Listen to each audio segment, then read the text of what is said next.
ഗോപി, നല്ല ചൂടാണ്. അപ്പോൾ ചൂട് സമയത്ത് നമുക്ക് തണുത്തത് എന്തെങ്കിലും കഴിക്കാനോ കുടിക്കാനോ ഒക്കെ കിട്ടിക്കഴിഞ്ഞാൽ നന്നായിരിക്കും. അപ്പം കഴിക്കുകയും കുടിക്കുകയും ചെയ്യുന്നത് തണുത്തതാണെങ്കിൽ ഒത്തിരി നല്ലതായിരിക്കും. അതുമായി ബന്ധപ്പെട്ട കൃഷി ആണെങ്കിലോ, നമുക്ക് ആ വാർത്തയിലേക്ക് പോവാം.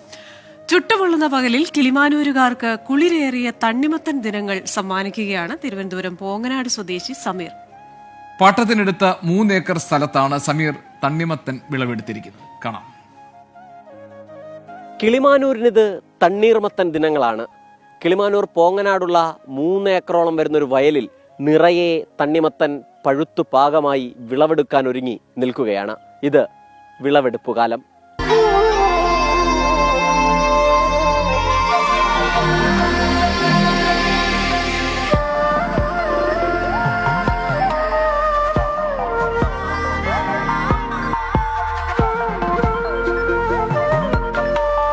കൽക്കണ്ടത്തിന്റെ മധുരമുണ്ടത്രേ സമീറിന്റെ തണ്ണിമത്തന്.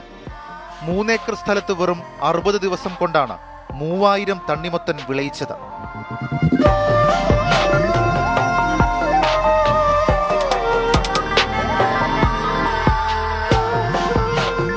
വിത്ത് വയനാട്ടിൽ നിന്ന് ഓൺലൈൻ വരുത്തിച്ചിട്ടുണ്ടായിരുന്നു.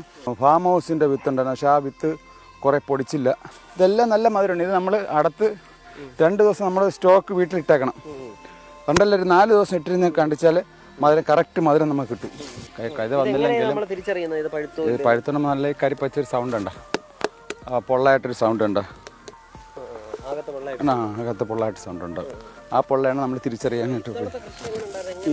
ഈ തവണ നമ്മൾ ആദ്യമായിട്ട് ചെയ്യുകയാണെങ്കിലും നല്ല കുഴപ്പമില്ലാത്ത രീതിയിലുണ്ട്. എന്നാലും നമ്മൾ പഠിച്ചു വരുന്നതേ ഉള്ളൂ. അപ്പോൾ അതിൻ്റേതായിട്ടുള്ളൊരു പോരാക്കുറവുണ്ട്. തണ്ണിമത്തനൊപ്പം ഷമാമിന്റെ വിത്തും എറിഞ്ഞിരുന്നു. അതും വിജയം കണ്ടു.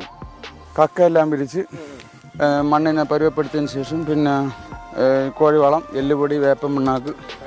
ഞാൻ ഇപ്പോൾ ഇവിടെ വന്നിട്ട് 2010 തൊട്ട് ആണ് ഈ കൃഷി തുടങ്ങിയത്. ഈ വയലെടുത്തത് 2014 ഈ വയലെടുത്ത് 2010 ഗൾഫിൽ നിന്ന് വന്നിട്ടാണ്.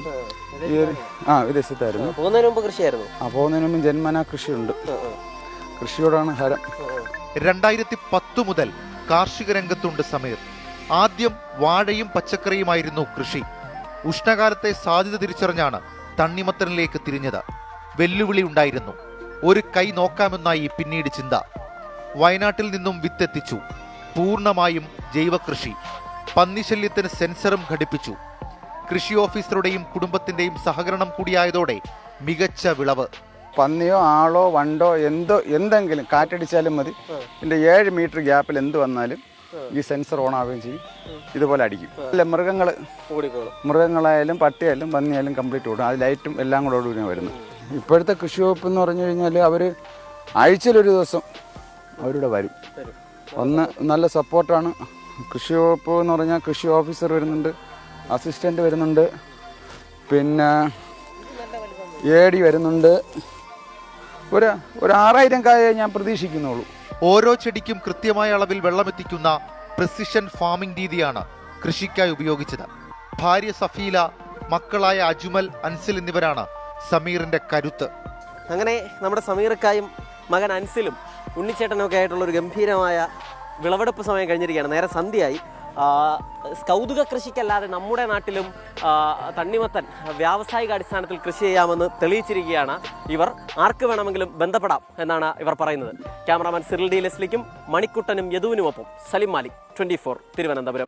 ലോകത്തെവിടെയായാലും ഏത് സമയത്തും 24 വാർത്തകളും ഓഗ്മെന്റഡ് റിയാലിറ്റി പാക്കേജുകളും എക്സ്പ്ലെയിനറുകളും വിശദമായി കാണാൻ ഞങ്ങളുടെ യൂട്യൂബ് ചാനൽ നിങ്ങൾക്ക് സബ്സ്ക്രൈബ് ചെയ്യാം.